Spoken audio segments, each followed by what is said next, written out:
প্রবাসীদের উদ্যোগে এক বিরাট ওয়াজ ও দোয়ার মাহফিল। বিরাট মানুষ দ্বারা বিরাট না হোক, ফেরেশতা দিয়ে কিন্তু বিরাট হয়ে আছে। এত আস্তে আলহামদুলিল্লাহ বললেন? আমি আলহামদুলিল্লাহ বললে কি হয় বলতে পারবেন?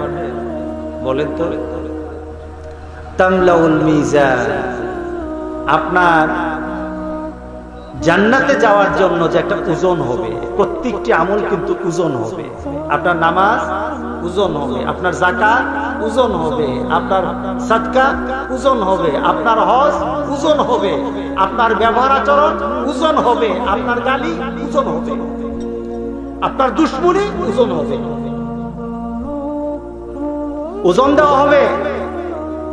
রাসূল পাক সাল্লাল্লাহু আলাইহি সাল্লাম বলেছেন, কেউ যদি একটা বার আলহামদুলিল্লাহ বলে তাহলে তামলাউল মিজান, মিজানের পাল্লাকে ভারী করে দেওয়া হবে। অর্থাৎ ভারী মানে কি? আপনার গুনাহ থেকে আপনার আলহামদুলিল্লাহর ওজন অনেক বেশি হয়ে যাবে। আর সুবহানাল্লাহি ওয়াল হামদুলিল্লাহ মা বাইনাস সামাওয়াতি ওয়াল আরদ, আকাশ এবং জমিনের দূরত্বকে সওয়াব দিয়ে আল্লাহ ভরে দেবে। তো আস্তে সুবহানাল্লাহ বললে, একটা গলাটা খুলে একটু সুবহানাল্লাহ বলেন তো দেখি। জবান খুলে আলহামদুলিল্লাহ বলে খুশি হয়েছে কে? রাজি আছি? আল্লাহকে রাজি করতে সবসময় রাজি আছেন তো? ফেরেশতা দিয়ে ভরা আছে। রাসূল বলেছেন, যেখানে কোরআন এবং হাদিসের আলোচনা হয় তখন ফেরেশতারা দলে দলে সেখানে বসে যায়, দলে দলে বসে। ফেরেশতারা আমাদের জন্য মাগফিরাত চায়, আপনার জন্য আল্লাহর কাছে বলে মাবুদ তারে মাফ করে দেন, আপনার জন্য আল্লাহর কাছে বলে মাবুদ তার মর্যাদা বাড়ায় দাও, আল্লাহ তাকে জান্নাত দাও, তাকে দুজক থেকে বাঁচায় দাও। সুবহানাল্লাহ বলেন না? আমাদের শত্রুকে জোরে বলেন, আমাদের শত্রুকে, শয়তানের শত্রুকে।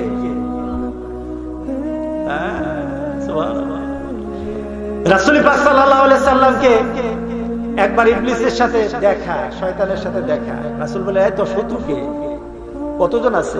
বিভিন্ন বর্ণনায় আছে 10-15। একটা চার্ট দিল, সে 15 জনের একটা চার্ট দিয়ে বলে, এরা হলো আমার শত্রু। তালিকা বলকে আপনি প্রথম। কে প্রথম? রাসূলকে বললেন, আমার সবচেয়ে বড় দুশমন আপনি, কারণ আপনার মর্যাদা, আপনার সম্মান আর আপনার দাওয়াত গোটা পৃথিবীর মধ্যে এমন ভাবে হয়ে যাবে আমার কোনো দাম থাকবে না। আপনার অনুসরণ তো অনেক হয়ে যাবে, অনুসরণ। আপনার পেছনের কাতার, আপনার পেছনে অনেক লোক হয়ে যাবে, এর জন্য আপনার আমার বড় দুশমন। এরপরে কারা? তালিকার মধ্যে এরাই আছে যারা আল্লাহর মুমিন, তারা আল্লাহ শয়তানের দুশমন। তারা কার দুশমন? আমরা শয়তানের দুশমন হতে রাজি আছি। কি বলেন, রাজি আছি কিনা বলেন? বন্ধু বানাবো কাকে?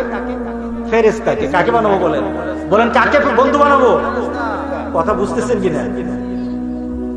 আমি এত জটিল করে কথা বলবো না, তো আমার কিচ্ছা কাহিনী হবে না, কিছু চিন্তা দেব, থিম দেব।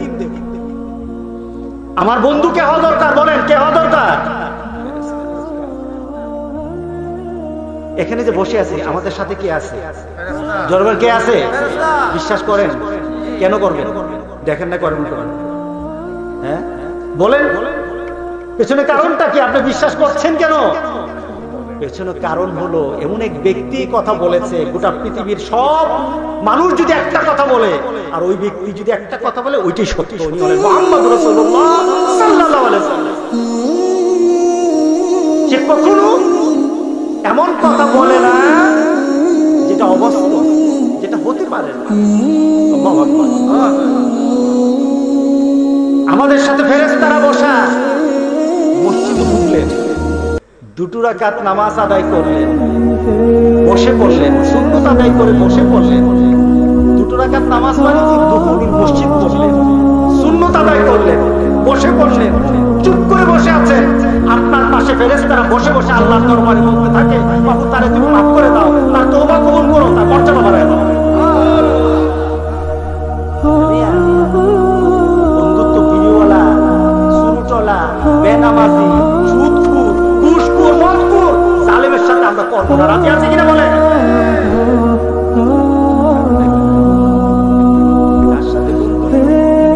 আমি এখানে ঢুকে কয়েকজন মানুষ সামনে বসে, কয়েকজন মানুষ কথা বলতেছিলেন নামাজের আগে। একজন হুজুর, গলা নাই সুর নাই কিন্তু কথা আছে, গলা নাই সুর নাই কিন্তু কি আছে? কথাগুলি কার? পৃথিবীর সবচেয়ে দামি কথাগুলি বলে গেছে। আমি সেখানে বসে শুনছি আর আল্লাহর কাছে বলতেছি, মাবুদ এটা কি আবার আইয়ামে জাহিলিয়াতে চলে গেল?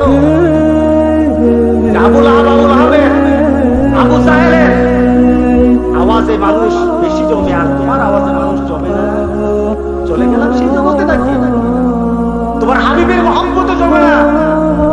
কথাগুলি বলতেছিল, ওনার কথাগুলি ওজন গোটা পৃথিবী একদম একটা কথা ওজনের দাম হবে।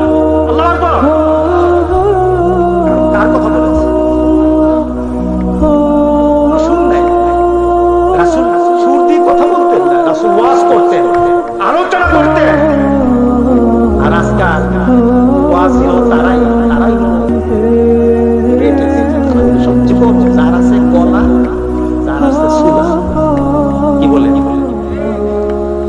এরাই এখন ওয়াজ করে, কিন্তু কোরআনের ওয়াজ যারা শুনবে, কোরআন তার জন্য সুপারিশ করবে। আল্লাহু আকবার, আল্লাহু আকবার বলি। আমরা কোরআনের পক্ষে থাকবো না, বিপক্ষে থাকবো। রাজি আছি সবাই? আমরা কোরআনের সাথে থাকতে চাই, কারণ এই কোরআন কাল হাসরের দিন এইভাবে দাঁড়াবে না, সবার চলে যাবে। এই কোরআনে কি হবে বলেন? এই কোরআনের আওয়াজ আরম্ভ হয়ে যাবে, কোরআন কথা বলা আরম্ভ করবে, কোরআন জীবন্ত আল্লাহর দরবারে দাঁড়িয়ে যাবে। আল্লাহু আকবার। ভিতরে কষ্ট লাগে না? এই কোরআনের জন্য মায়া লাগে না? ছোট ছোট বাচ্চাগুলি যদি যখন মাদ্রাসায় বসে বসে কোরআন তেলাওয়াত করে, চোখের পানি চলে আসে, চোখের পানি চলে আসে। আমার মাদ্রাসার তো ক্যাম্পাস যতটুকু আছে ছাত্র অনেক বেশি, জায়গা দিতে পারি না। কয়েকদিন আগে আমি গেলাম কোথায় যেন, মালয়েশিয়া কোথায় গেলাম। আমার যে খানকা আছে এটা হলো আমার বৈঠকখানা, আমার লাইব্রেরির পাশে। তাই বললাম ঠিক আছে, এখন আমার লোকজন নিয়ে যেখানে বসে বসবো তোমরা এখানে বসে যাও। ছোট ছোট বাচ্চাগুলি নিয়ে কোরআন তেলাওয়াত করো। মজা কি বুঝি নাই? নিজের ঘরের ভিতরে একটা কামরা, একটা বড় রুম দিয়ে দিলাম। আমি পাশে বসে বসে পড়ি, স্টাডি করি। কিতাব যখন পড়ি, ছেলেরা যখন জোরে জোরে কোরআন তেলাওয়াত করে, তখন আমার কাছে মনে হয় আল্লাহর আরশ থেকে রহমত নাযিল হচ্ছে। আমি আর কোরআনের জন্য মহব্বত যদি ডালতে হয়, কোরআন তেলাওয়াত করতে হবে, ঘরে কোরআনের আওয়াজ রাখতে হবে, এরপরে কোরআনের মহব্বত হবে। কথা ঠিক আছে কিনা বলে? কোরআন পড়তে ছেলে পারে না, কোরআন পড়তে বউ পারে না, কোরআন পড়তে নিজে পারে না।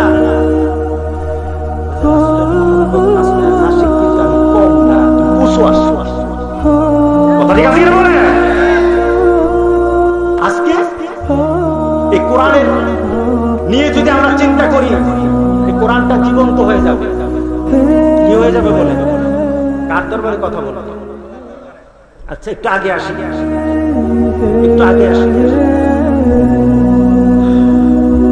আমরা কবরে যাওয়ার পর প্রশ্ন কয়টা হবে? আমি কোরআনের উপর কিছু রাসূলের সাথে একটু মিলাবো, অল্প একটু মিলাবো। যদি আমি ব্যাখ্যায় চলে যাই অনেক বড় হয়ে যাবে, বেশি করে কথা বলবো না, কারণ আমার ভাই আমার অত্যন্ত প্রিয়। কিন্তু প্রথম দেখা হয়েছে কিন্তু আপনাদের, আপনারা যাকে দাওয়াত দিয়েছেন শেখ জামাল উদ্দিন, তাকে আমি 2-3 বছর আগে একবার সাফা মারওয়ার মধ্যে আমি সাই করতেছিলাম, এমন সময় তাকে দেখলাম, কিন্তু আমি আর তাকে ধরতে পারি নাই, স্রোতে হারিয়ে গেছে। আজকে বিল করে এসে আমি তার সাথে একসাথে হয়ে গেলাম। আলহামদুলিল্লাহ। আমার স্মৃতিটা কিন্তু তাকে দেখে সে হজের স্মৃতি চলে আসছে, সাফা মারওয়ার স্মৃতি চলে আসছে। এখানে বসে কিন্তু আমি সাফা মারওয়ার চিন্তা কিন্তু আমি করতে আরম্ভ করলাম তার জন্য। এটা ভালো হলো না খারাপ? ভালো। হজে যারা যান স্মৃতি কি করেন? বিড়ি টানা, মার্কেটিং, বড় বড় বিল্ডিং এর এটাই করে, বড় বড় বিল্ডিং। আর কি খাইতে পারলাম, কি নিতে পারলাম? হ্যাঁ, মোবাইল কি খাওয়াইলো, কোন বাসে উঠলেন, কার কাছে এসি আছে, কার কাছে খালি এগুলি খুঁজে, সেখানে বুঝতে হবে জায়গাটা কি, জায়গার মর্যাদা কি, জায়গার সম্মান কি, জায়গার সাথে আমার কি ইতিহাস আছে, জায়গাতে দাঁড়ালে আমার কি হবে। সুবহানাল্লাহ বললেন না? রাসূলের দরবারে যাওয়ার পর সবাই ছবি উঠায়, সেখানে ছবি উঠায়, সেখানে কিসের জায়গা? তুমি যাকে সারা জীবন তোমার স্মৃতির মধ্যে রেখেছো, তোমার কলিজায় তুমি অঙ্কন করেছো আমার রাসূলকে, জান্নাতে গিয়ে একসাথে হাউসে কাউসারের সামনে রাসূলকে চিনে ফেলবো, তুমি ভিতরে ভিতরে চিন্তা করেছো তুমি তো আজকে সেই রাসূলের দরজায়, রাসূলের ঘরে, রাসূলের বাড়ির সামনে সামনে। কথা ঠিক আছে কিনা বলে? অনুভূতি নিয়ে আসতে হবে, অনুভূতি নিয়ে আসতে হবে, জাগ্রত করতে হবে অনুভূতিকে। মসজিদে যখন যাও তুমি আলীর মতো হয়ে যাবে, তুমি আলীর মতো হয়ে যাবা, সাহাবায়ে কেরামদের মতো হয়ে যাবা। মসজিদে ঢোকার পর তোমার চিন্তা হবে আমি মসজিদে এমনি আসি নাই, আল্লাহ ডাক দিয়েছেন, হাজিরা দিতে আসছি। আল্লাহু আকবার। মসজিদে আসি কিসের জন্য? কত স্টাইল, কত কিছু, কত কিছু এখন মসজিদ হয়ে গেছে, অথচ সাহাবায়ে কেরাম মসজিদে ঢোকার পর নিজেকে চিনতেনই না, ভুলে যেত নিজেকে আমি কে। কারণ আমি যাই হই আমার কিন্তু এখন আর পরিচয় নাই, আমি গোলামের ঘরের গোলাম। আল্লাহু আকবার। আমি গোলামের ঘরের গোলাম। মসজিদে ঢুকে গেছি, শাহনশাহ আযম, শাহনশাহ এটা পৃথিবীর সকল কিছুর যিনি মালিক, তার সামনে চলে আসছে। আমার থেকে ছোট কেউ নাই এখানে, কোনো পীর নাই এখানে, হুজুর নাই এখানে, বড় কেউই নাই, সবাই আল্লাহর গোলাম। কথা ঠিক আছে কিনা বলে? একই সামনে खड़े हो गई महमूद यार, कोई बंदा रहा न कोई बंदा नवाज। अल्लाहु আকবার। কাতারে দাঁড়িয়ে গেছে মাহমুদ, ভারতবর্ষকে যে ডমিনেট করেছে, ভারতবর্ষকে যে শাসন করেছে, সে দাঁড়িয়ে গেছে। আর আয়াজ তার গোলাম, তার পাশে চিনা যায় না, এক মলিক এক গোলাম। আল্লাহু আকবার বললেন না? কোন পীরের দাম নাই কোন মসজিদের মাঝে, এখানে কোন দামের কাজ হবে না। কথা ঠিক আছে কিনা? সেখানে ঢোকার পর যদি অন্তর দিয়ে যে যত বেশি আল্লাহর সাথে সম্পর্ক করতে পারে তার মর্যাদা বেশি। দেখা যাবে মুরিদ আল্লাহর সাথে মিশে গেছে, মুরিদ আল্লাহর সাথে সম্পর্ক করে ফেলেছে। সে যখন সেজদা দেয়, সেজদাটা মাটিতে পড়ে না, আল্লাহর কদম মোবারকে পড়ে গেছে। আর পীর তার ভাব দিয়ে বসে আছে, আর সেজদা আল্লাহ কবুল করে নাই। পীরের কোনটা কবুল হয় না, মুরিদেরটা হয়ে গেছে। হতে পারে কিনা বলে? সুতরাং আজকে চিন্তা করতে হবে আমি মসজিদে আসবো, আমার ভিতরে কি ফিলিংস থাকবে, কি অনুভূতি থাকবে, কি চিন্তা থাকবে। হযরত আলী কারামাল্লাহ তার পায়ের মধ্যে একটা তীর ঢুকে গেল, তীরটা এদিক থেকে ওদিকে ঢুকে গেল, কেউ ধরতে পারে না, ধরলেই ব্যথা পায়। হযরত আলী কষ্ট পাচ্ছেন। রাসূল সাহাবায়ে কেরামদেরকে বললেন, ও সাহাবারা, আমি আলীকে চিনি, আলী কেমন, তার মানসিকতা কেমন, তার ইবাদতের অবস্থা কেমন এটা আমি জানি। সে যখন নামাজে দাঁড়ায় তখন তিনটা খুলে নিও, আমি আলীকে চিনি। ওই সময় তুমি তিনটা খুলে ফেলবে, আলী টেরও পাবে না, টের পাবে না। হযরত আলী দাঁড়িয়ে গেলেন, আল্লাহু আকবার, নামাজ আরম্ভ করলেন। সাহাবায়ে কেরাম যখন নামাজ আদায় করতে দাঁড়িয়ে যেত, বাকিরা পর্যন্ত তাকে চিনত না, এটা কি মানুষ না, এটা গাছের একটা গোড়া, এমন ভাবে দাঁড়িয়ে যেত। কারণটা কি, কার সামনে দাঁড়িয়েছে? হযরত উসমান বলতেন, আমি ভয় কাঁপতে থাকতাম। সাহাবায়ে কেরাম দেখতেন উসমানের চেহারা মলিন হয়ে যেত। উসমানকে বলা হলো, উসমান তোমার চেহারা মলিন হয় কেন? আযান শুনলে ভয় লাগে। কার সামনে যাচ্ছে? উনি আমাকে ডেকেছেন, উনি আমাকে হাজিরার জন্য ডেকেছেন, সুতরাং তার সামনে যাব। ভিতরে ভয়, ভিতরে ভয়, হাজিরাটা যদি গ্রহণ না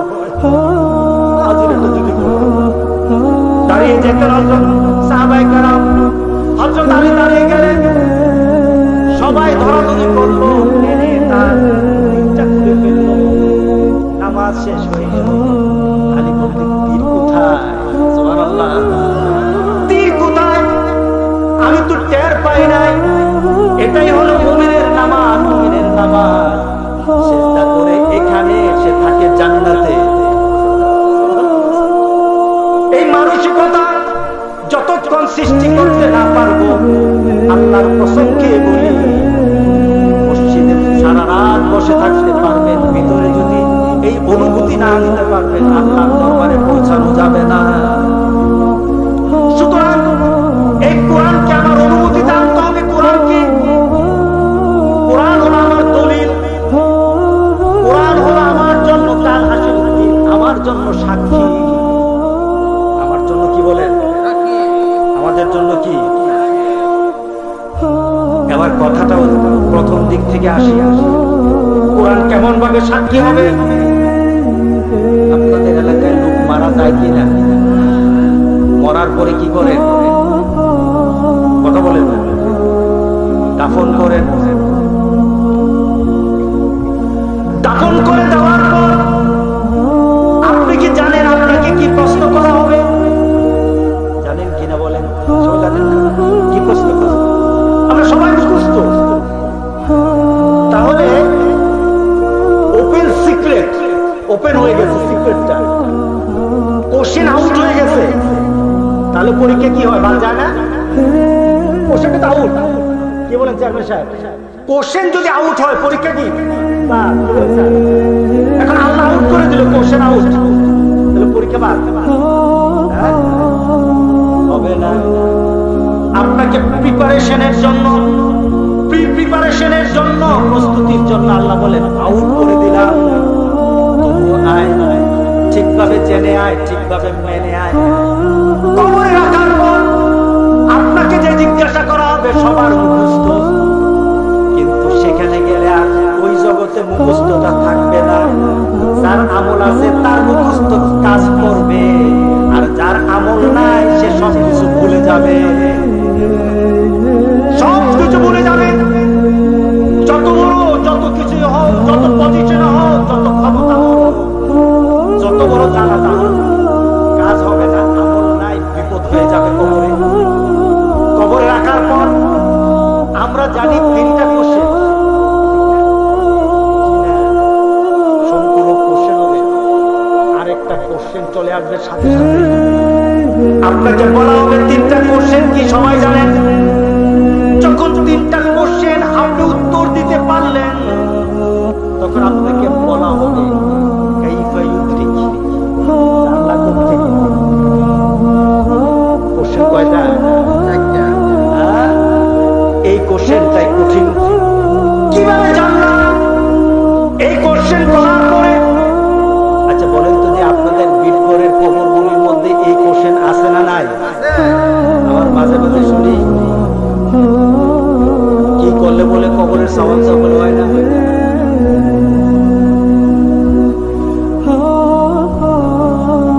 আছে কিনা? বলা দরকার নাই, আমি এগুলি বলতে আসি না। কিন্তু চিন্তার মধ্যে যদি নাকি আল্লাহর কসম, সেখানে গিয়ে আটকাতে হবে। কথা ঠিক আছে কিনা বলে? আপনার আমলের কারণে, কোরআনের সাথে সম্পর্কের কারণে, রাসূলের সুন্নাতগুলি আঁকড়ে ধরার কারণে সেখানে আপনি প্রশ্নের সম্মুখীন হবেনই হবেন। যত বড় ওলি হন আর যত বড় আল্লাহওয়ালা হন, প্রশ্নের উত্তর দিতে হবে। কাউকে বাদ দেওয়া হবে না, কাউকে বাদ দেওয়া হবে না, বাদ দেওয়ার কোনো তরিকা নাই। কিন্তু প্রশ্নের উত্তর সঠিক দেওয়ার সুযোগ আছে, আছে কিনা বলে? আপনাকে তিনটা প্রশ্ন করা হবে, মান রাব্বুকা ওয়া মা দীনুক ওয়া মান হাদা রাসূল, কে উনি প্রশ্ন করা হবে। আপনি উত্তর ঠিকভাবে দিয়ে দিলেন, মনে করার কোনো সুযোগ নাই যে হয়ে গেছে। চতুর্থ প্রশ্ন করা হবে, আল্লাহ কিভাবে? নেককার তখন বলবে কারাতুল কুরআন, আমি কোরআন তেলাওয়াত করেছি দুনিয়াতে, ওটাকে সত্য বলেছি, এটার উপর ঈমান এনেছি, কোরআন তেলাওয়াত করেছি, এটাকে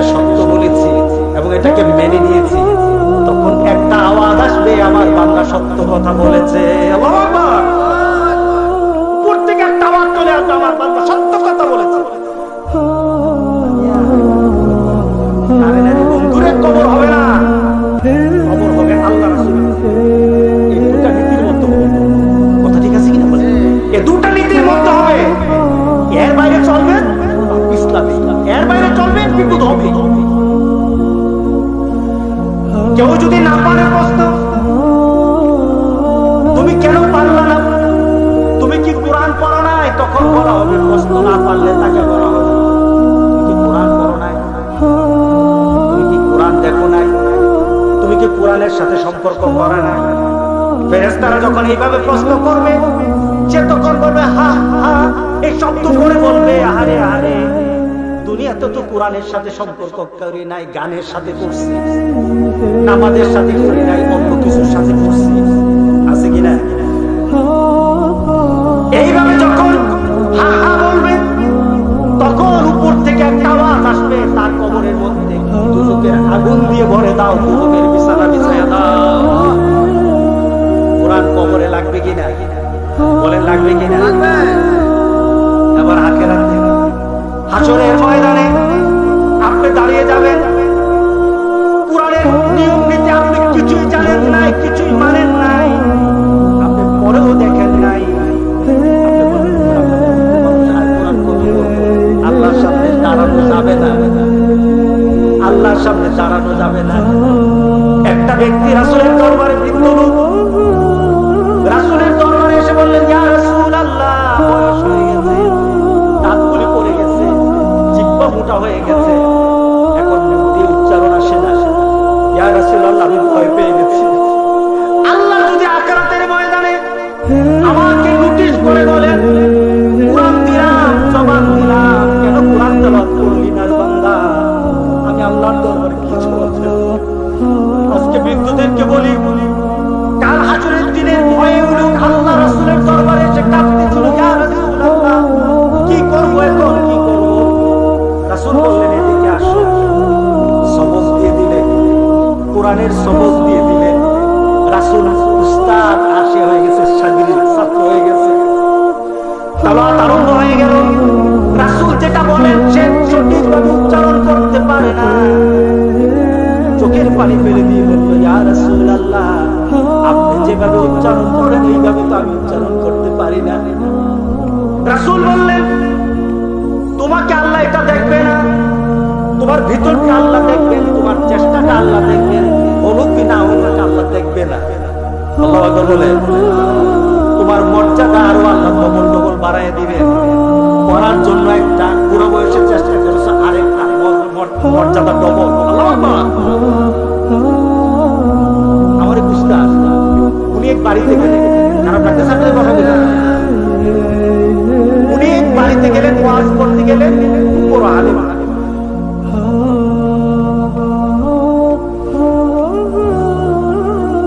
বাড়ির যে বাড়িতে উনি উঠলেন, তাকে বললেন ভাই কি খবর? লোকটার বয়স 80 বছর, ভাই কি খবর, কেমন আছেন? কথাবার্তা বলছে, বসে বসে কথা বলে এক পর্যায়ে হুজুর বললেন আপনি সূরা ফাতিহা পারেন? কি বলেন? হুজুর দরকার আছে কিনা বলেন? দাওয়াত দিবেন না, দাওয়াত দিবেন না, কই হুজুরে দাওয়াত দেন না, খালি প্রশ্ন করে, দরকারই নাই। আমি আমার দরবারে তালিমের মাহফিল কি করি, উযু শিখাই, তায়াম্মুম শিখাই, ফরজ গোসল শিখাই, নামাজে দাঁড়ানো শিখাই, নামাজের তাসবিহগুলি শিখাই, কাতার কিভাবে দাঁড়ানো লাগে, এরপরে রুকু কিভাবে করা লাগে। আপনি কি বলবেন? শিখাই শুরুতে শুরুতে উযুর ব্যাপারে প্রথম দিন, আজকে 4 বছর হয়ে গেছে প্রায়, উযুর ব্যাপারে যখন প্রথম আমি স্টাডি করা আরম্ভ করলাম, আমি দেখলাম আমার বুদ্ধিগুণ। এরপরে যখন আমি প্রেজেন্টেশনে গেলাম, অনেক আলেম ছিল, প্রেজেন্টেশনে গেলাম, প্র্যাকটিক্যালে গেলাম, তখন আমার শিক্ষকরা পর্যন্ত বলছে, মুহাদ্দিসরা পর্যন্ত বলতেছে হুজুর এইভাবে তো আমরা উযু করি না, চোখের পানি ফেলে দিয়েছে, অনেকে কেঁদেছে, জীবন কিছু করলাম না, হুজুরটাতে সুন্নত তরিকায় হয় না। কয়েকদিন পর একজনে বলতেছি, হুজুর তালিমের মাহফিলটা মজা লাগে, কি লাগে না? কারণ আমি কি করি জানেন, তালিমের মাহফিলে যারা আসে তারা করে বলেন হুজুর ফরজ কয়টা, রাসূলের ফরজ কয়টা, নামাজের ফরজ কয়টা, একটা একটা করে বলেন। কি বলেন? এখন যদি মাহফিলে আমরা বলি, আমি বলি যে আপনার মাহফিলে আসছেন, আমার 10 মিনিট হবে আপনাদেরকে প্রশ্ন উত্তর, আমি প্রশ্ন করবো, আপনি উত্তর দিবেন, থাকবেন কি? তো হুজুর আজকে এই মাহফিলে হুজুর আগামী বছর দাও দিল, সব বলাইবেন। কিন্তু এটাই তো দরকার ছিল, এটাই তো দরকার ছিল। আজকে মাহফিলের মর্যাদা হারাম করা হয়েছে, মাহফিল তো অন্যদিকে নেওয়া হয়ে গেছে। মাহফিল আজকে হয় আপনাদের সন্তুষ্টির জন্য, আল্লাহ সন্তুষ্টির জন্য, আল্লাহ সন্তুষ্টির জন্য। আমাকে বলে তালিমের মজা পাই না, মজা তো পাইবেন না, মজা তো পাবেন না, কারণ এখানে মজা নাই, এখানে তো প্রশ্ন আছে, না পারলে প্রশ্ন আছে, জিজ্ঞাসা করে এই লোকটা যায় প্রশ্ন। আলিম ভাই যায়, সুতরাং আপনাকে ওই ফর্মে চলে আসতে হবে। এই কোরআন আপনাকে জানতে হবে। সে বৃদ্ধটা বলছি, আর রাসূলুল্লাহ পারলাম না, পারি না, জবাব দিয়ে আসে না। শব্দটা আওয়াজ হচ্ছে। রাসূল পাক সাল্লাল্লাহু আলাইহি সাল্লাম বলেন, তুমি কেঁদো না, তুমি কষ্ট করো, তুমি মনের মধ্যে কোনো ভয় রেখো না। আল্লাহ সুবহানাহু ওয়া তাআলা তোমার এই কষ্টের কারণে তোমাকে ডবল মর্যাদা দিবেন। যারা মসজিদে আগে বসে, আগে চলে আসেন। বয়স্ক মানুষগুলি মসজিদে ঢোকার পর কোরআন নিয়ে চোখের পানি ফেলে দেন। আপনার চোখের পানিতে কোরআন ভিজে যান, আপনার চোখের পানিতে কোরআন যখন ভিজবে, কোরআন তখন আল্লাহর দরবারে করবে, মাবুদ এই লোকটা পড়তে পারে না, এর জন্য অনেক অনেক আমার কাছে চোখের পানি ফেলে সাক্ষী আছে আমি। আল্লাহু আকবার, চোখের পানি ফেলে সাক্ষী আছে আমি, সাক্ষী আছে। মসজিদে বসে কাঁদে, আল্লাহু আকবার, আল্লাহু আকবার। কাল হাসরের দিন সবাই দাঁড়াবে, কোরআনও দাঁড়াবে, নবীও দাঁড়াবে, সব দাঁড়াবে। এবার কোরআন আপনার পক্ষে থাকলে বলবে, বাবু সে আমার পক্ষে ছিল, আমাকে আমল করেছে, আমার উপর ছিল, তার জন্য তোমার কাছে মাগফিরাত চাই। কোরআন তার পক্ষে হবে, আল্লাহ আর কোনো কথাই শুনবে না, সাথে সাথে কবুল করে দিবে। সুবহানাল্লাহ বলে। আর কোরআন যদি আপনার বিপক্ষে দাঁড়ায়,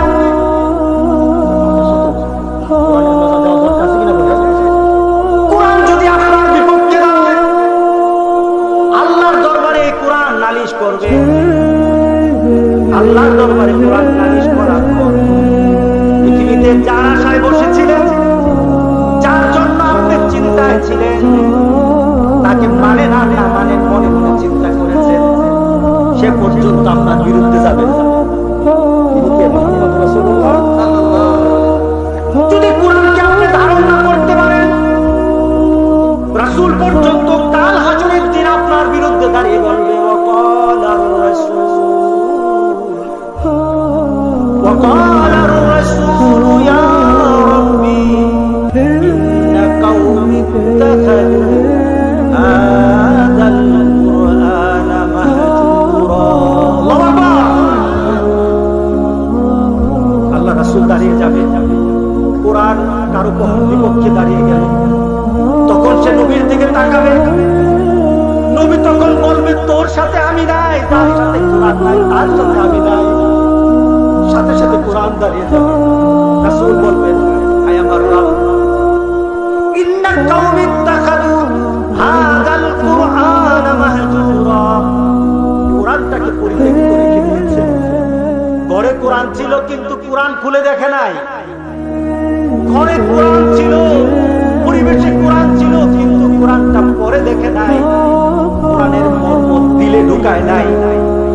কোরআনের ভিতরে কি কথাগুলি ছিল, এই কথাগুলি অনুধাবন করে নাই। নামাজে কোরআন তেলাওয়াত শুনেছে, কিন্তু চোখ দিয়ে পানি আসে নাই। আমি একবার যারা হজের না, যখন মক্কা হেরেম শরীফ জুলির মধ্যে নামাজ আদায় হয়, কোরআন তেলাওয়াতে এত ডাইনামিক, এত শ্রুতিমধুর, এত কথার মধ্যে, এত আওয়াজের মধ্যে এত মধু মাখা থাকে, ইমাম তেলাওয়াত করে আর চোখের পানি ধরে।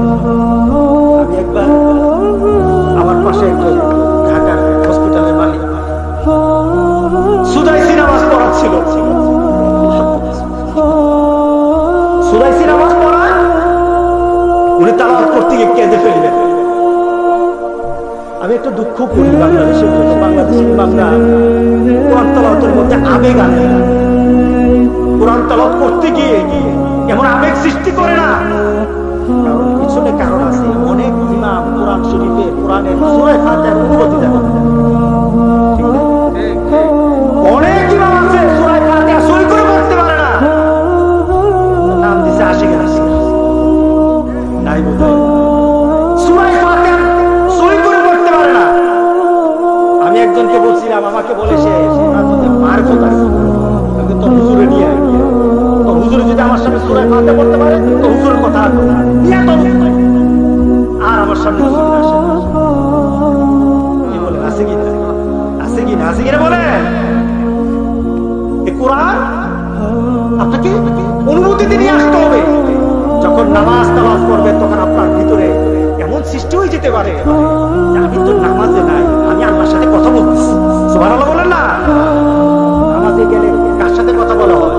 জোরে বলে কার সাথে? আপনি কথা বলেন আল্লাহর সাথে। আপনি যখন এক একটা আয়াত তেলাওয়াত করেন সাথে সাথে আল্লাহ আয়াত আপনার সাথে উত্তর দিয়ে দেন। কথা বলা হয় আপনার অনুভূতিতে যদি থাকে আমি নামাজে দাঁড়িয়েছি, আমি আল্লাহর সাথে কথা বলছি, আল্লাহর কসম খেয়ে বলি একদিন দেখবেন চোখ দিয়ে কেমন জানেন একটু ভিজা ভিজা হয়ে গেছে। চোখ দিয়ে আপনার ভিজা ভিজা চলে আসছে, চোখ দিয়ে পানি চলে আসবে। আল্লাহর কসম খেয়ে বলি ওই নামাজটা আল্লাহর আরশ পর্যন্ত পৌঁছে যাবে। এমন নামাজ দরকার আছে কিনা বলে? রাসূল বলবেন কাল হাসরের দিন ইন্না কাওমি ইত্তাখাযু হাযাল কুরআনা মাহজুরা। আল্লাহ কোরআনটা রেখে আসছিলাম, কোরআনটা নিয়ে গবেষণা করে নাই, চিন্তা করে নাই, প্রচেষ্টা করে নাই, চেষ্টা করে নাই, সাধনা করে নাই। আমি নবী তার সাথে। আচ্ছা বলেন তো দেখি হাসরের ময়দানে নবী যদি বলে আমি নাই, আর উপায় আছে? উপায় আছে? এই কোরআন যার সাথে আছে নবীর সুপারিশও তার সাথে আছে। আল্লাহু আকবার বলেন না? এই কোরআনের সাথে সম্পর্ক বানাতে হবে। এই জীবন্ত কোরআনের সাথে যার সম্পর্ক হয়ে যাবে। আচ্ছা আপনাদের এলাকায় মানুষ মারা গেলে কি খতম করে? কেন খতম করে? চিন্তা কি যে কোরআন পড়ে যদি দোয়া করি তাহলে দোয়াটা কি হবে? কবুল হবে। কোরআন পড়ে যদি দোয়া করি দোয়াটা কি হবে? কবুল হবে। তাহলে কোরআনের কাছে আসলে মরার পরে কেন? মরার আগে আসতে হবে, মরার আগে আসতে হবে কোরআনের কাছে। গোটা পৃথিবীতে এখন আমরা সম্মান মর্যাদা আজকে বিটগোল দিয়ে চিন্তা করলে হবে না, কসবা দিয়ে আর নবীনগর দিয়ে চিন্তা করলে হবে না, গোটা পৃথিবী নিয়ে মুসলমান চিন্তা করতে হবে। কথা ঠিক আছে কিনা বলে? আপনি বিট করে থাকলে আপনাকে চিন্তা করতে হবে আমার গোটা পৃথিবীর মুসলমান আজকে কি অবস্থায় আছে। তাহলে আপনি আন্তর্জাতিক, তাহলে আপনি শ্রেষ্ঠ হতে পারবেন। বিট করে বসে যদি আপনি বিট করে চিন্তা করে আপনি কিন্তু মুমিন হতে পারবেন না। গোটা পৃথিবীর দিকে তাকিয়ে থাকেন, গোটা পৃথিবীতে আজকে মুসলমানের পর্যায়ে যেখানে পারি সেখানে যেখানে পারি এখানেই ধরে সবাই এখন উঠে পড়ে লেগেছে মুসলমানের বিরুদ্ধে। মুসলমানকে বুঝে না হুতাহুতিতে আছে, ঠিক না? কেউ এসে বলে নামাজ এমনি হবে না এমনি হবে, আছে কিনা? দিল দ্বন্দ্ব লাগায়া, আমার মধ্যে আর আপনার মধ্যে দ্বন্দ্ব লাগায়া। কেউ বললে না আমি রাস্তে রাখলো দুইজনে মজাদার সব আছে কিনা? সব আছে, হাত ছাড়া হাত ধরা আছে, এখানে আছে এখানে আছে এখানে আছে, দ্বন্দ্ব আছে, দ্বন্দ্ব আছে। তোমার শিক্ষা হয় না, তোমার শিক্ষা হয় না। নামাজটা তোমার বাবার জন্য পড়া হয় না, নামাজটা তোমার বাবার নিয়মে পড়া হয় না। প্রত্যেকটি নিয়ম আমার রাসূলের সুন্নাত তরিকা আছে। কথা ঠিক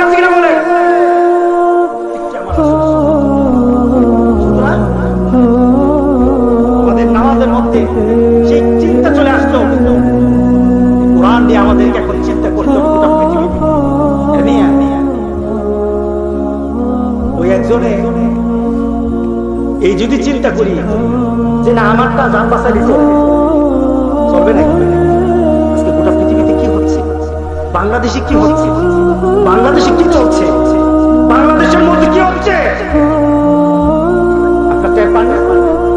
আপনাদের কাছে কথা আসে না? বাংলাদেশের যুবকরা এই কথা বলে, আজ পর্যন্ত যার কথা বলার সুযোগ পায় নাই।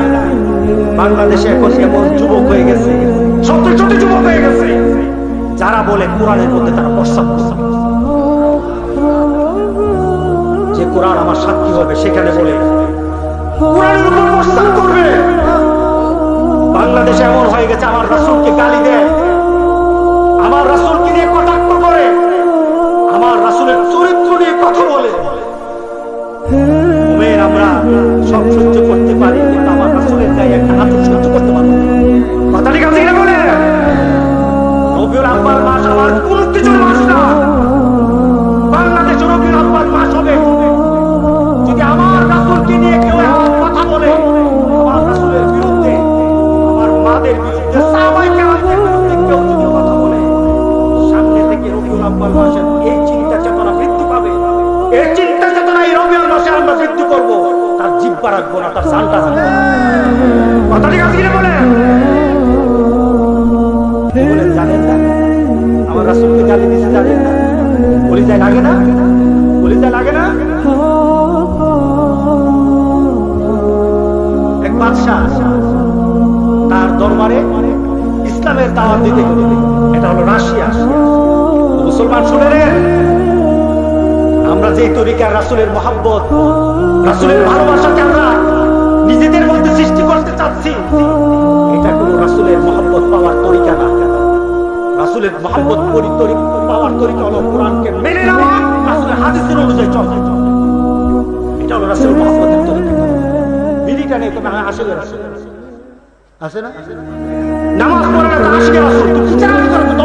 ইমানই তো নাই, তোর ইমানই তো নাই। কথা ঠিক আছে কিনা বলে? নামাজ পড়ে না তার ইমান নাই, কে বলে আশিকের রাসূল? শয়তান জ্ঞান কাছে বলে কি বলে নাই বলে আপনাদের এলাকায়, আপনাদের এলাকায় তো ভালো, আমাদের এলাকায় কিছু আছে। কয়েকদিন আগে আমি স্টেশন দাঁড়ানো, একজন মুসটা এদিকে সাইড সিস্টেম থাকে, এর মুস আবার উল্টা দিকে রওনা দিচ্ছে। তা আমার একটা দেখার পর আইসা আমার মুসা বলল, হুজুর ভালো আছে? হুজুর এই আমার একটা দাওয়াত দিল। কিসের দাওয়াত? তা আমি মুসের দিকে তাকাই, যে বুঝছে যে মুসটা উল্টা। কিসের দাওয়াত? হুজুর আমি এই রবিউল আউয়াল মাস আসলে একটা বড় জিয়াফতের দাওয়াতটা নিয়ে। আমি কি আপনার দাঁড়িয়ে নাই? কিসের রবিউল আউয়াল? আমরা দাঁড়িয়ে নাই কিসের রবিউল আউয়াল? না হুজুর রাসূলের মহব্বত করি। আমি কি এই মুসে তো রাসূলের মহব্বত ধরা পড়ে না, উল্টা দিকে রওনা দিচ্ছে মুস। কি বলে আছে কিনা? আছে কিনা? এটা হবে না। আমার রাসূলের মর্যাদার জন্য যখন আমি আমার হুঙ্কার দিয়ে রাস্তায় নামবো, আর যখন আমি আমার রাসূলের মহব্বত দিয়ে প্রত্যেকটি সুন্নতকে আঁকড়ে ধরবো, আল্লাহর কসম এটাই রাসূল পাক সাল্লাল্লাহু আলাইহি ওয়াসাল্লাম পাওয়ার তরিকা। কথা ঠিক আছে কিনা বলে?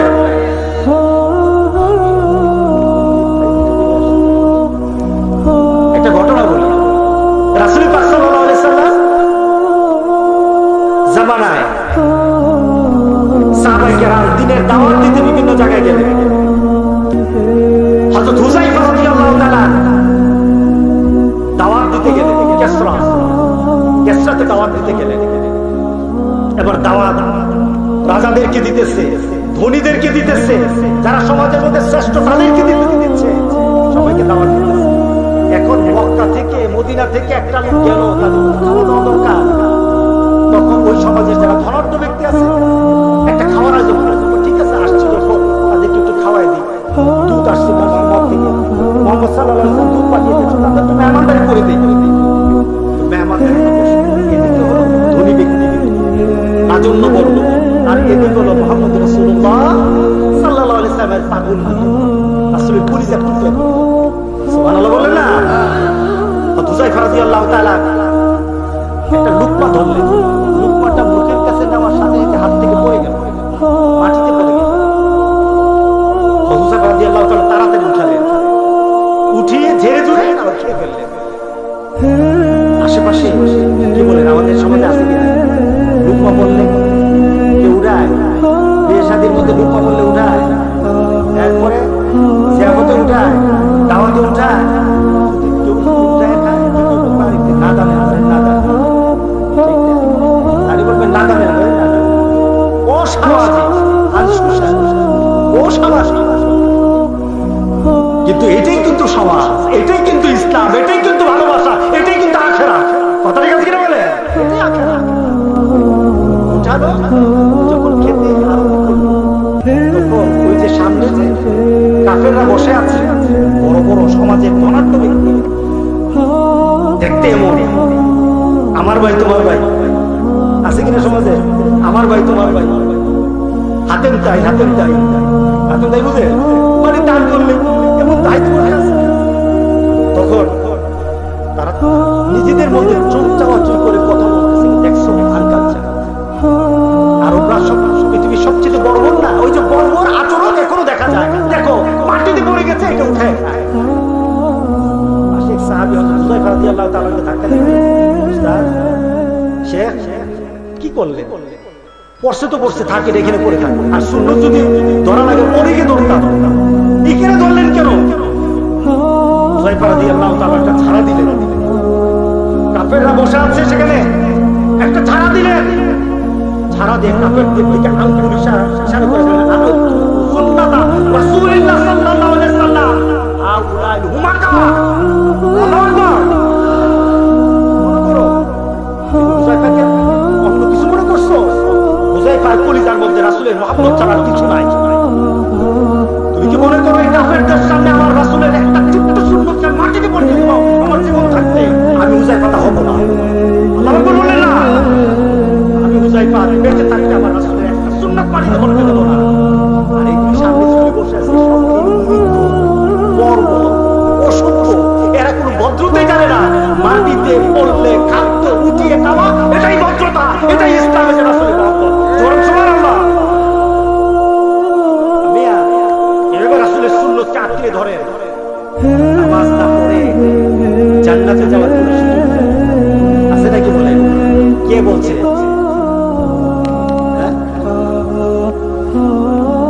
আল্লাহ আপনাকে বললেন নামাজ পড়ে যাবেন না, রাসূল বললেন নামাজ ছাড়া হবে না। এখন আপনি যদি আমার দরবার যায় নামাজের মতো নামাজ একবার পড়লে হয়? কয়েকদিন আগে দেবিদ্যা এক দরবারের নাম হলো পাগলা দরবার। পাগলা ঘানা তো হয়েছে পাগলায়, ওই নামটা শুনলে মনে হয় আল্লাহ তুমি আমার হেফাজত করো। পাবনার নাম শুনে কি আপনি যদি কই আপনি পাবনা ম্যাডাম আপনি কি বলেন হুজুর মাপ চাই পাবেন, মাথা ঠিক আছে। এখন মাহফিলের নাম দিল পাগলা মাহফিল, পুলিশ গিয়ে ধরলো, ভাই কি ব্যাপার আপনাদের মাহফিল আবার পাগলা মাহফিল করলো, পাগলা হলে মারামারি হবে, এত পাগলা একখানে জায়গা দিব না। ওই না, এটি পরীক্ষা, এটি মাহফিল, এটি ইসলামের মহান একটা বিষয়, এটা সবাই জানে না। আছে কিনা? হ্যাঁ, এটা বেশি কিছু জানে না, পাগলা হয়ে শেষে গিয়ে ধরলো, দেখলো অনেকগুলি লোক বসে আছে, ওই লোকগুলি বসা নামাজ পড়লো না, এটাই তরিকা। আছে কিনা বলে? এটাই তরিকা। নামাজ লাগে না, নামাজ লাগে না, এটা কোন ইসলামের নিয়ম নীতি না। এই ইসলাম মেনে যারা মরবে তারা রাসূলকে পাবে না। ঠিক আছে কিনা বলে? সুতরাং আজকে আমি ক্ষুদ্র আকারে কথাগুলি আপনাদের কাছে রাখলাম। রাগ করছে? আমি আমার তৃপ্তি দিয়ে কথা এই কারণে যতটুকু বলেছি বলার জন্য চেষ্টা করি, যতটুকু বলেছি আমি জানি আমার বাবুদের জন্য বলেছি, আমার রাসূলের জন্য বলেছি। মানা দরকার আছে কিনা? মানা দরকার আছে কিনা বলে? আমি বন্ধুর কথা বলছিলাম, হ্যাঁ বলছিলাম কিনা?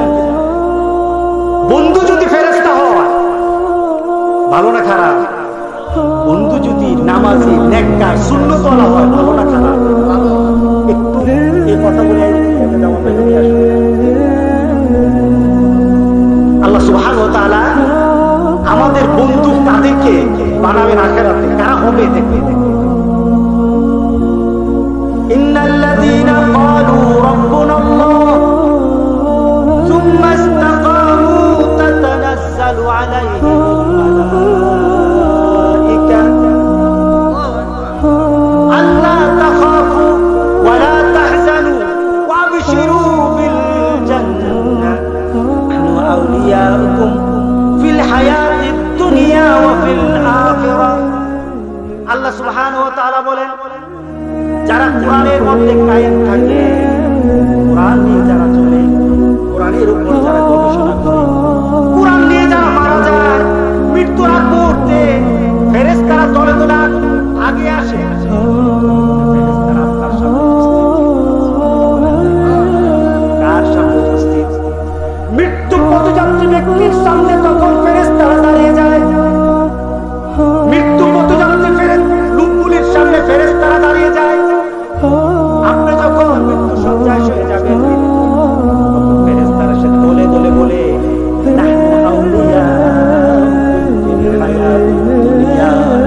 আমরা দুনিয়াতে তোমার বন্ধু ছিলাম, কারণ কোরআনের সাথে ছিলাম, মসজিদে ছিলাম, রাসূলের সুন্নাতের উপর ছিলাম, তোমার সাথে আমরা দুনিয়াতে ছিলাম, আখিরাতে আমরা তোমার বন্ধু হব। আল্লাহ তাখাফু ওয়া লা তাহজানু, ভয় পাও না, কষ্ট পেও না, ভয় পেও না, ওয়া লা তাহজানু ওয়া আবশিরু বিল জান্নাহ, তোমাদেরকে জান্নাতের সংবাদ দিতেছি, ভয় পাও না। সুবহানাল্লাহ বলেন না? জান্নাতে যাইতে মন চায় কিনা? সবার মন চায়। জান্নাত ভিক্ষা চাইতে হবে প্রতিদিন আল্লাহর কাছে। কার কাছে ভিক্ষা চাইবে? বলেন, কার কাছে ভিক্ষা চাইবে? নাকি বিড়ি ভিক্ষা চাইবে? সুদ খাইবে?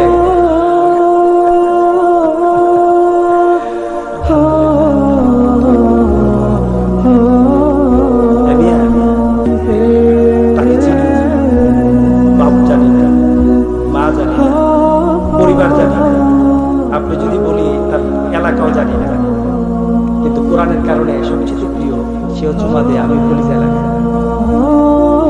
কিছু তো সম্পর্ক নাই, তার সাথে অন্য কোনো সম্পর্ক নাই। আমার মাহবুদের জন্য সম্পর্ক, আমার রাসূলের জন্য সম্পর্ক। মুমিন, তোমার পাপ থেকে যখন মুমিনের মর্যাদা তোমার কাছে বেশি হয়ে যাবে, আল্লাহর কসম তোমার ওই বন্ধু তার হাসর দিন তোমার সুপারিশকারী হয়ে যাবে।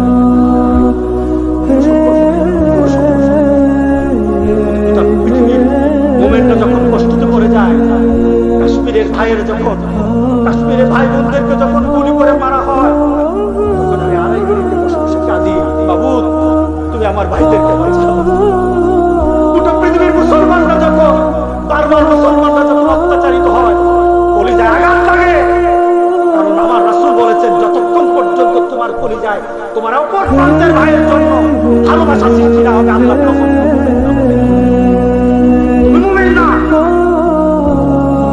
শিক্ষা দেওয়া হয় না সমাজে।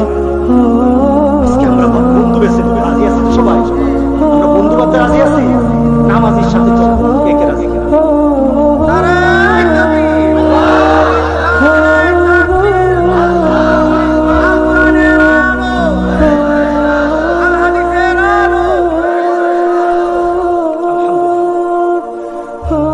নামাজের সাথে চলে দেখেন, ছোট্ট একটা আখিরাতের অবস্থা বর্ণনা করে শেষ করছি। এক ব্যক্তি দুজকি, আরেক ব্যক্তি জান্নাতে। তারা পরিচিত ছিল দুনিয়ায়, তারা পরিচিত ছিল। একজন আমলদার ছিল, আরেকজনের আমল কম ছিল, এই কারণে দুজকে চলে গেছে। আর যে জান্নাতে গেল, সে জান্নাতে গিয়ে আল্লাহ ফেরেশতা দিল, আমার বন্ধু কোথায়? বন্ধু তো আমার এই বন্ধু। সে তো নাই, সে তো দুজকে আছে। দুজকে আছে মানে আমার বন্ধু দুনিয়া তো তার সাথে চলছি, তো তার আমলের ঘাটতি হয়েছে। তার কি আমলের ঘাটতি হয়েছে? হ্যাঁ হ্যাঁ, আমলের ঘাটতি হওয়ার কারণে সে দুজকে চলে গেছে। না না, আমার বন্ধুকে আমি দুজকে রাখতে পারবো না, আমি বন্ধু ছাড়া চলতে পারবো না। সুবহানাল্লাহ বললেন না? এই কোরআনের খাদেমগুলিকে যদি ভালোবেসে, কোরআনের যে খেদমত করে মাদ্রাসায়, কোরআনের খেদমত করে মসজিদে, দ্বীনের খেদমত যারা করে, তাদের সাথে যদি হাত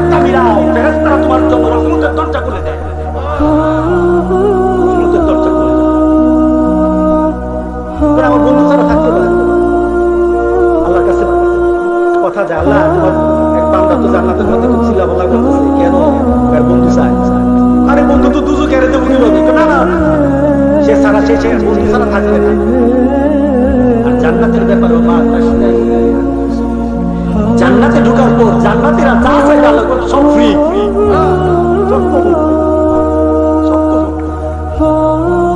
সে বলবে না আমার থাকতে পারবো না আমার বন্ধু ছাড়া।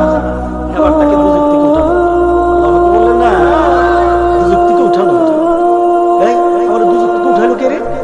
কি আমার দুজক থেকে উঠালো? নবী কি সুপারিশ করছে? না না, নবী সুপারিশ করে। কে সুপারিশ করছে? কোন ওলি, কোন দিনদার, কোন সিদ্দিকীন সালিহিন?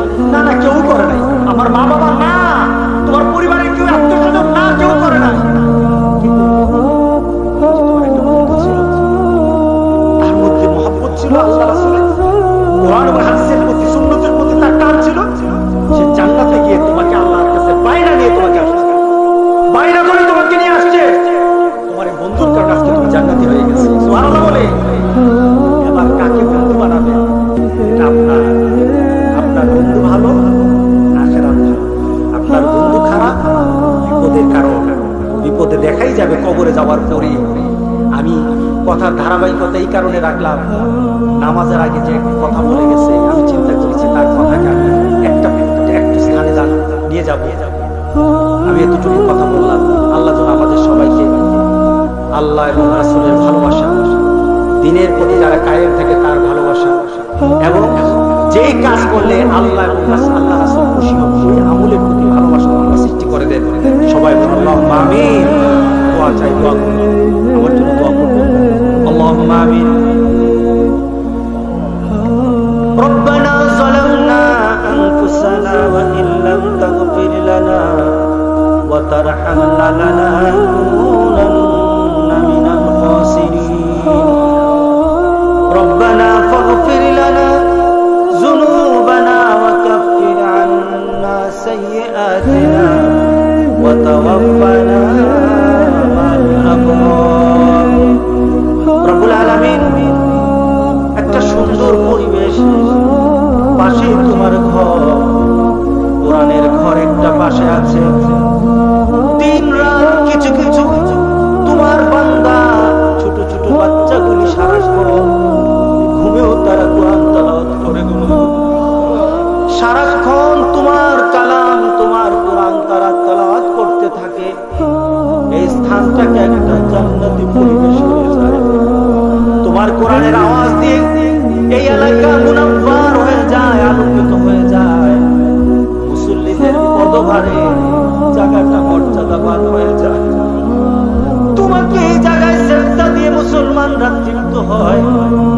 আমরা আজকে এখানে বসেছি, তোমার কিছু কথা শুনবো, তোমার হাবিবের কিছু কথা শুনবো। কারো বাপদাদার কথা বলবো না, দুনিয়ার কোন মানুষের কথা বলতে চাই না। মাবুদ, তোমার কথা বলেই তো শেষ করা যাবে না, তোমার হাবিবের কথা বলেই তো শেষ করা যাবে না। রব্বুল আলামিন, মেহেরবানি করে মাহফিলকে তুমি কবুল করে নাও। একটা কোরআনের মাহফিল, তোমার নবীর হাদিসের মাহফিল হিসেবে তুমি তাকে গ্রহণ করে নাও। হাসরের ময়দান বেকার মানুষ, কেউ কারো পরিচয় দিবে না। বন্ধু বলবে, বন্ধু তোরে আমি চিনি না। স্বয়ং মা বলবে, তোরে আমি চিনি না। বাবা হারিয়ে ফেলবে সন্তানকে, নবী পর্যন্ত বলবে ইয়া নাফসি। সবাই যেদিন হারিয়ে যাবে, নিজেকে নিয়ে যখন ব্যস্ত হয়ে যাবে, বাবুতে একটা ব্যক্তি শুধু বলবে ইয়া হাবলি উম্মতি। হাসরে এক আওয়াজ, শুধু একজনের মুখ হবে আরেকটা আওয়াজ। সেদিন তিনি উম্মতকে ভুলে যাবেন না। উম্মত কিভাবে পার করা যায়, পার করা যায়, পার করা যায়, এই চিন্তা নিয়ে যিনি আখিরাতে তোমার দরবারে দাঁড়িয়ে থাকবে, তোমার আরশের মধ্যে সে সেজদায় পড়ে যাবে আমাদেরকে বাঁচানোর জন্য। মেহেরবানি করে আজকে এখান থেকে তোমার কাছে একটা ভিক্ষার হাত বাঁধলাম। আমাদের অন্তরের মধ্যে, আমাদের আমলের মধ্যে তার মহব্বত তুমি ঢেলে দাও। রব্বুল আলামিন, সেই কঠিন হাসরের ময়দানে যখন সবাই ভুলে যাবে, তোমার হাবিব যেন আমাদেরকে ভুলে না যায়। মেহেরবানি করে মাবুদ,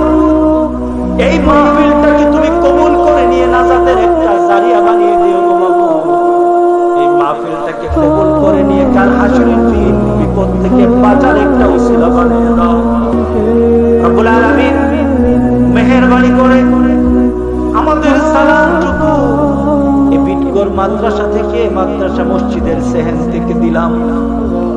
তোমার হাবিব বলেছে কেউ যদি তার উপর প্রাণ ভরে প্রাণ ভরে সালাম দেয়, দুরূদ পড়ে, ফেরেশতারা নাকি সেই সালামটার নাম সহ পরিচয় সহ মদিনায় রাসূলের কাছে পৌঁছে যাবে। তোমার কাছে একটা ভিক্ষা চাই গো মাবুদ, রবিউল আউয়াল মাসে তোমার হাবিবের কানে আমাদের নামটা পৌঁছায়া দিও, তোমার হাবিবের দরবারে আমাদের পরিচয়টা ব্যবস্থা করে দিও রব্বুল আলামিন।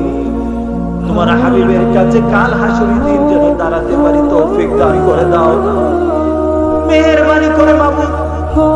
আজকে যারা এখানে উপস্থিত হয়েছে, যাদের মা নাই বাবা নাই, আরে কবরের কাছে যদি কান পাতি মার আওয়াজ শোনা যাবে না, কবরটাকে যদি খুলে ফেলি বাবার কিছু অস্তিত্ব পাওয়া যাবে না। বাবা কোথায় হারিয়ে গেছে, আরে মা কোথায় হারিয়ে গেল, মাটির সাথে মিশে গেল। তোমার কাছে ভিক্ষা চাইবো মাবুদ, ওই মা বাবার কবরটাকে তোমার জান্নাতের একটা টুকরা বানায় দাও। যখন মাকে কবরে রাখলাম, বাবাকে কবরে রাখলাম, কিছুই সাথে দেই নাই, তাকে তাকে একটু চিন্তা করে মনে মনে চিন্তা করেছি আর ভেবেছি আমার মার কবরে যেন আল্লাহ জান্নাতের বিছানা বিছিয়ে দেয়, আমার বাবার কবরে যেন জান্নাতের পোশাকের ব্যবস্থা হয়ে যায়। মাবুদ তাদেরকে কষ্ট দিও না, আমার মা আমার বাবা আমাদের আত্মীয় স্বজন যারা কবরে শুয়ে আছে তাদের কবরগুলো জান্নাতের টুকরা বানায় দাও। যতজন ব্যক্তি এখানে মাকে হারিয়েছে বাবাকে হারিয়েছে, মাবুদ আমরা তোমার কথা দিয়ে তোমার কাছে ভিক্ষা চাই।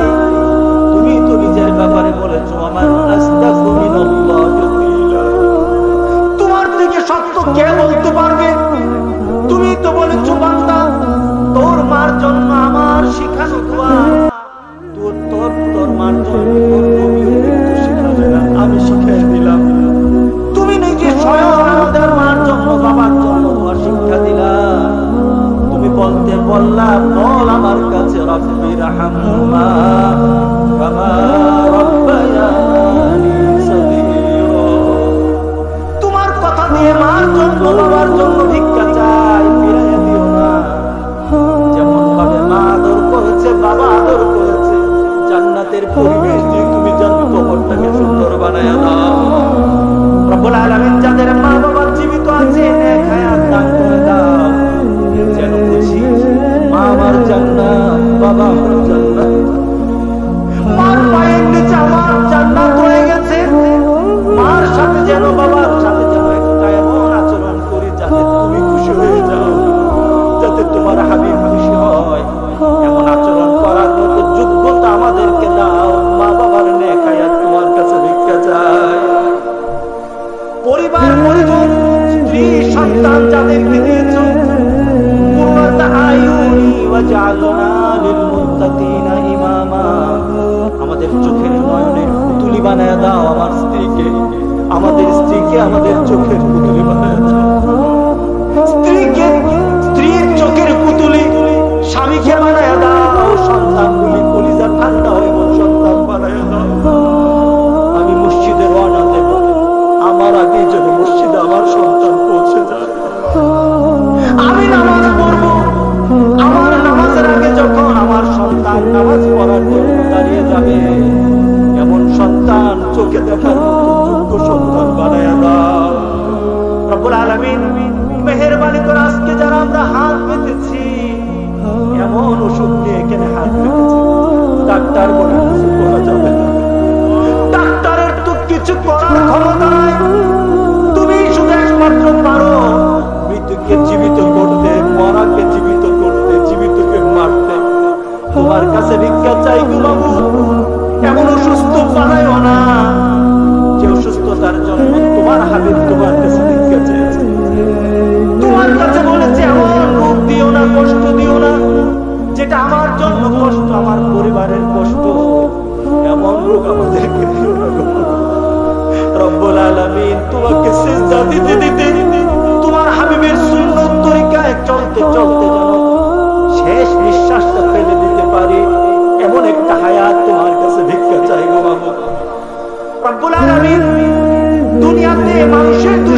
শয়তানের খারাপি যাদের পিছনে পিছনে আছে মাবুদ, তুমি আমাদেরকে বাধা দাও, তুমি আমাদেরকে আশ্রয় দাও।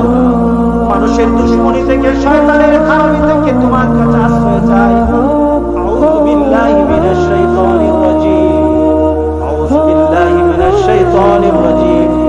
কুল আউযু বিরাব্বিন নাস, মালিকিন নাস, ইলাহিন নাস, মিন শাররিল ওয়াসওয়াসিল খান্নাস, আল্লাযী ইউওয়াসবিসু ফী সুদুরিন নাস, মিনাল জিন্নাতি ওয়ান নাস।